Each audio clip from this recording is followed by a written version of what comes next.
Hola, mi nombre es Harper Lee. Tengo 23 años y acabo de graduarme en Ciencias Biológicas Ambientales en la Universidad de Chicago. Este debería haber sido un día de pura alegría.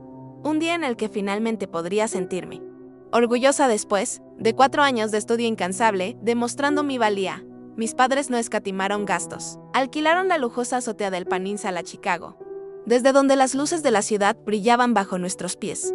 Una pequeña orquesta tocaba piezas clásicas y los camareros pasaban bandejas con delicadas exquisiteces. Todo era perfecto, demasiado lujoso, casi irreal, especialmente después de que, semanas atrás me habían llamado inútil, la hija que nunca traería honor a la familia.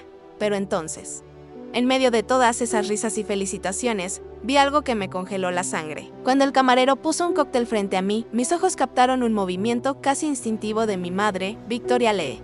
Su mano con anillos de diamantes se inclinó ligeramente, y vi un extraño polvo blanco deslizarse en el líquido transparente. Todo sucedió en un instante, un momento que cualquier otro podría haber perdido, pero yo no. En ese instante, mi sangre se volvió fría. Habían planeado esto, mi propia madre, frente a todos.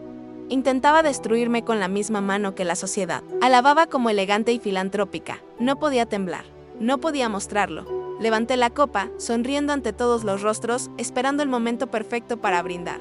Luego, mientras todas las miradas estaban puestas en mí, giré con gracia y le entregué la copa a Sofía, mi hermana, la joya adorada por mis padres. «Te la mereces más», dije con ligereza, casi bromeando. Sofía sonrió, levantó la copa y bebió sin sospechar nada. Esa noche, bajo las luces brillantes de Chicago, comprendí una verdad terrible. Mi propia familia era la que intentaba destruirme. Nací y crecí en una familia que el mundo llamaba perfecta, la familia modelo de Chicago. Mi padre, Richard Lee, era conocido como uno de los empresarios farmacéuticos más exitosos de Illinois, CEO de Lee Pharmaceuticals, una corporación alabada por la prensa. Pero detrás de esa admiración había un hombre frío y calculador, que nunca priorizó a su familia sobre las ganancias. Para él, Sofía y yo éramos piezas de ajedrez, pruebas de que había construido la familia perfecta. Mi madre no era diferente. Había nacido en una familia prominente de médicos, enseñada desde niña que la reputación, el estatus y la elegancia eran lo más importante. Sofía era la hija perfecta, brillante, graduada de Harvard y ascendiendo rápidamente en la empresa. Y yo, simplemente Harper, la hija menor, nunca suficiente. Desde que era niña, entendí que nunca recibiría reconocimiento en esa familia. Mis logros, aunque reales, eran ignorados o relegados a un cajón. Mi abuela Margaret fue la única luz, en esos años oscuros, enseñándome que mi pasión tenía valor, que nunca debía permitir que otros decidieran mi valía. Ella me dejó un regalo secreto, un fideicomiso de $10 millones a mi nombre, disponible después de la universidad, o al cumplir 25 años. Ese dinero sería mi llave para escapar del control de mis padres y del ciclo de abuso y manipulación. Mientras crecía, me di cuenta de algo que me rompía el corazón: cada logro mío era ignorado, mientras que cada éxito de Sofía era celebrado, con fiestas, fotos y aplausos. Yo obtenía medallas, premios científicos y logros académicos, pero nunca recibía reconocimiento. Mi madre, incluso cuando asistía a mis ferias de ciencias, nunca me felicitaba. Una vez, cuando gané un premio estatal por investigar el impacto de antibióticos en el agua de los estanques, me susurró al oído: «Te ves desaliñada». Mi padre y mi madre ya tenían todo planeado. Harper trabajaría en la empresa familiar, apoyando la carrera de Sofía. Mis sueños de proteger el medio ambiente eran considerados inútiles cuando ingresé a la Universidad de Chicago para estudiar ciencias ambientales. Mi padre amenazó con cortar la matrícula. Solo gracias a becas y préstamos estudiantiles pude seguir mi camino. Mi abuela Margaret fue quien siempre me enseñó que mi pasión tenía valor. Ella me mostró que la verdadera grandeza no estaba en la aprobación de los demás, sino en actuar por lo que creía justo. Antes de morir, me reveló el fideicomiso de $10 millones que había preparado para mí. Ese dinero no era solo herencia, era la llave para liberarme de la opresión familiar y perseguir mi propio camino. Durante mi último semestre, me uní a un proyecto de investigación sobre el río Calumet, afectado por desechos industriales. Los primeros análisis parecían rutinarios, pero pronto detecté niveles peligrosos de mercurio, plomo y compuestos farmacéuticos experimentales.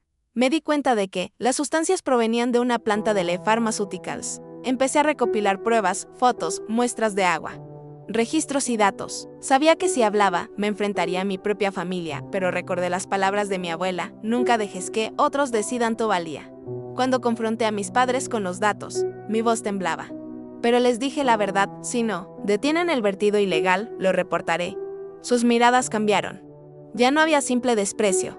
Habían comprendido que ahora representaba una amenaza real.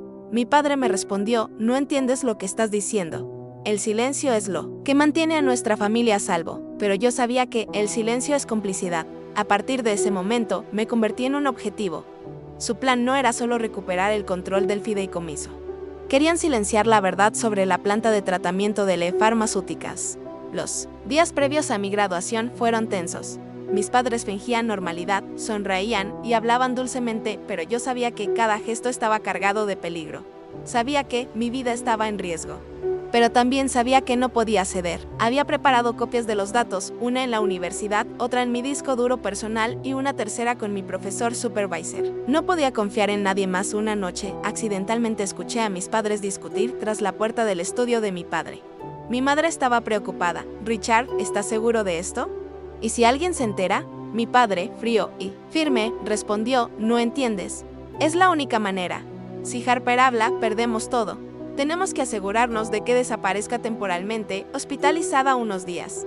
Y así podemos mover los papeles antes de que el fideicomiso se libere. Mi corazón se detuvo. Mi propia madre estaba de acuerdo con este plan, y yo había escuchado todo. Sabía que no podía mostrar miedo. Esa noche comprendí que la batalla por mi vida había comenzado. Finalmente llegó el día de mi graduación. Mientras subía en el ascensor de vidrio hacia la azotea del Peninsula Chicago, sentí un nudo en el estómago. Afuera, la ciudad brillaba, bajo la luz del atardecer. Adentro, todo estaba preparado para una celebración perfecta. Mesas adornadas con manteles blancos, orquídeas importadas y luces doradas iluminaban la azotea. Una pequeña orquesta tocaba melodías suaves y los invitados reían y conversaban, ajenos a la tormenta que se avecinaba. Mis padres estaban atentos a cada uno de mis movimientos. Sus sonrisas eran impecables, pero sus ojos delataban su verdadera intención. Mi padre había preparado un momento especial, un vino rojo de colección, reservado solo para ocasiones extremadamente importantes. Lo abrió personalmente y llenó mi copa con cuidado, mientras yo fingía una sonrisa, sintiendo un escalofrío recorrer mi espalda. Recordé las palabras de la noche anterior, habían planeado envenenarme. Respiré hondo y mantuve la calma. Mi mirada buscó a Emily, mi amiga de confianza, y le susurré, graba esto. Graba todo. Emily asintió discretamente y activó la cámara de su teléfono, apuntando hacia la mesa. Cuando mi padre levantó su copa y brindó por mí, levanté la mía también, pero luego, con un movimiento calculado, cambié mi copa por la de Sofía. Te lo mereces más que yo, le dije, sonriendo mientras ella, sin sospechar nada, bebía sin dudarlo. El efecto fue inmediato. A los pocos minutos, Sofía comenzó a sudar frío. Su rostro perdió color y cayó al suelo. El pánico se apoderó de los invitados. Los paramédicos llegaron rápidamente y la trasladaron al hospital. Gracias a mi conocimiento de los compuestos químicos de farmacéuticas, pude informar a los médicos sobre la sustancia, un derivado experimental de ciclopentilamina. Código RLAS-17. Esto salvó su vida. Mientras Sofía era atendida, la policía y los medios comenzaron a llegar. La grabación de Emily mostraba claramente el gesto de mi madre al manipular la bebida. Mis padres intentaron negar todo, pero su rostro lo decía todo, habían sido atrapados. En ese momento comprendí algo fundamental, la verdad estaba de nuestro lado. El intento de destruirme se había convertido en evidencia irrefutable de sus crímenes. Ya no eran solo mis enemigos, eran criminales expuestos. Después del intento de envenenamiento, todo cambió. La policía llegó al hospital y comenzó a tomar declaraciones. Mis padres intentaron presentarlo como un accidente, pero la evidencia era clara. La grabación de Emily mostraba el movimiento de mi madre al manipular la copa y los médicos confirmaron la presencia del derivado experimental R17 en la sangre de Sofía. Al día siguiente, el FBI y la policía de Chicago iniciaron una investigación urgente en farmacéuticas. Cada archivo, cada computadora y cada documento de la empresa fueron incautados. Durante semanas, los investigadores revisaron todo, correos electrónicos, registros de laboratorio, informes falsificados. Se descubrió que mi familia había ocultado datos sobre los efectos tóxicos de un compuesto experimental, alterando estudios y borrando informes de muertes de animales en el laboratorio. La exposición no se limitó a la farmacéutica. También encontraron evidencia de contaminación ambiental. Toneladas de desechos químicos sin tratar habían sido enterradas cerca de ríos y comunidades. Las pruebas que yo había recolectado sobre la contaminación del río Kelyamet se unieron al caso. demostrando que los crímenes de la empresa habían afectado directamente a personas y ecosistemas. Mi hermana Sofía, recuperándose lentamente, se mantuvo a mi lado. Al principio, no comprendía todo, pero al ver la magnitud de la traición de nuestros padres, decidió cambiar su vida. Se apartó de la empresa y comenzó a estudiar Derecho Ambiental, decidida a proteger a quienes no tenían voz. Los medios cubrieron la historia sin cesar. El Chicago Tribune, CNN y The New York Times publicaron titulares sobre la conspiración de mis padres para envenenarme, el fraude corporativo y la contaminación ambiental. Las redes sociales se llenaron de mensajes de apoyo bajo el hashtag Justicia para Harper y Sofía. Durante el juicio, los fiscales presentaron la grabación del intento de envenenamiento, los resultados toxicológicos de Sofía, correos electrónicos internos de la empresa que ordenaban ocultar los efectos adversos del proyecto R17, testimonios de empleados que confirmaban la manipulación de datos y la contaminación ambiental. Mis padres intentaron defenderse alegando accidente y falsedad de los cargos, pero el jurado, ante la evidencia irrefutable, los encontró culpables de conspiración para cometer asesinato, fraude financiero, falsificación de documentos y violaciones graves a la ley ambiental. La sentencia fue contundente: prisión de larga duración y congelamiento de todos los activos de LE Pharmaceuticals. La empresa quedó bajo supervisión judicial y su imperio comenzó a desmoronarse públicamente. Por primera vez en mi vida, sentí una mezcla de alivio y paz. No era alegría por la caída de mis padres, sino la certeza de que la verdad había prevalecido. Había sobrevivido al intento de destruirme y ahora tenía la capacidad de usar mi conocimiento y recursos para hacer el bien. Después del juicio, Sofía y yo comenzamos a reconstruir nuestras vidas. Nos mudamos a la casa junto al lago que mi abuela nos dejó, un lugar tranquilo, con el sonido del agua y el aire fresco de Lake Michigan. Por primera vez sentí paz. Un espacio donde no tenía que temer ni fingir. Sofía se dedicó por completo a sus estudios de Derecho Ambiental. Cada noche la encontraba estudiando, con los ojos cansados pero la determinación intacta. Finalmente comprendí que su apoyo y su elección de seguir un camino justo la habían convertido en una verdadera aliada.